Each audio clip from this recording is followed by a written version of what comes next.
Okay, so here we are on the download documents page.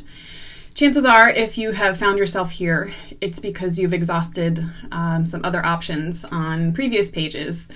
You know, maybe you're trying to get access to someone in a hospital or a nursing home, and you've gone up the chain of command, and you're still being barred from physical visitation, from actually seeing the person. I want to backtrack here for a second and explain why this page exists to begin with. So there are two things that I am very passionate about that fall under the umbrella of advocacy. One of them is health, and which is what this site is dedicated to. It's dedicated to helping people advocate for their own health or for the health of a loved one. The other area of advocacy that I am exceptionally passionate about is rights, inherent rights, the rights that we are born with. Because we are alive, we have rights. They're not given to us, they're not given to us from another person. They're not given to us based on, the Constitution. They are inherent. It's like the sky being blue and the water being wet. It just is. We are alive, therefore we have rights. So, that being said, we have been in a state of public health emergency, because of the COVID-19 pandemic for the last year. So nearly 365 days of shutdown, which has prevented us from seeing our loved ones in the hospital, in the nursing home, among many, many other things. There are a lot of reasons why this is an infringement, a deprivation of rights for people. But because people don't necessarily know and understand their rights, they have allowed these things to happen. There's a saying, a maxim that says, if you don't know your rights, you don't have any. And that has been very apparent to me over the last year. So part of the point and the purpose of this page here, this download documents page, is to demonstrate to you how I have reserved my rights.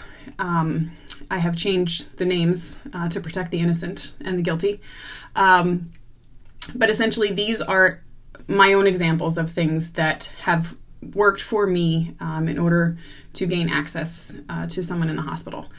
It's not advice. It is not guidance. I am not, telling you to do anything. Basically, these are for information, educational purposes, for you to understand where those rights come from and how, if you choose to, you can implement them.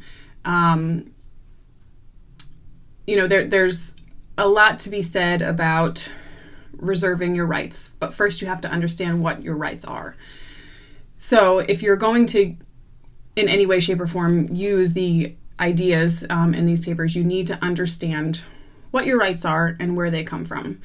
As I mentioned, it's something I'm super passionate about, so I am creating another website specifically for that purpose, and it will be called citizensometimes.org. And it's in the works right now, so hopefully by the time all this goes live, you'll be able to access it. But that's where you can get further understanding about your specific inherent rights and how to reserve them. But that being said, I just want everyone to understand the purpose of the documents that I've posted here. They are examples. They are meant to demonstrate how I have reserved my rights. In the crux of the problem right now, what's going on is we have an inherent right to life, liberty, and property. And when someone is admitted to a hospital, or if someone is a resident of a nursing home and they're not able to freely move about, if they're being confined to their room or confined to the building without a court order, they're being deprived of their right to liberty, their right to freely move about. If I'm not able to go in and see a loved one at a hospital or a nursing home, then we're both being deprived of our rights. And there are steps that you can take to address that deprivation of rights. And that's what I am presenting in the documents on this page. Not everyone agrees with me, and that's okay. I'm not saying anybody has to do anything with this stuff. It's basically just there for information, but I just want to give some explanation as to why the documents exist and kind of how I have used them in the past. I think that's about it. I am here to answer any questions you might have, to further explain things, And like I said, citizensometimes.org will have a further explanation of our rights, the differences between republic and democracy, and how to go about reclaiming the rights that are inherently part of who we are because we exist. So I hope that's helpful. Take care.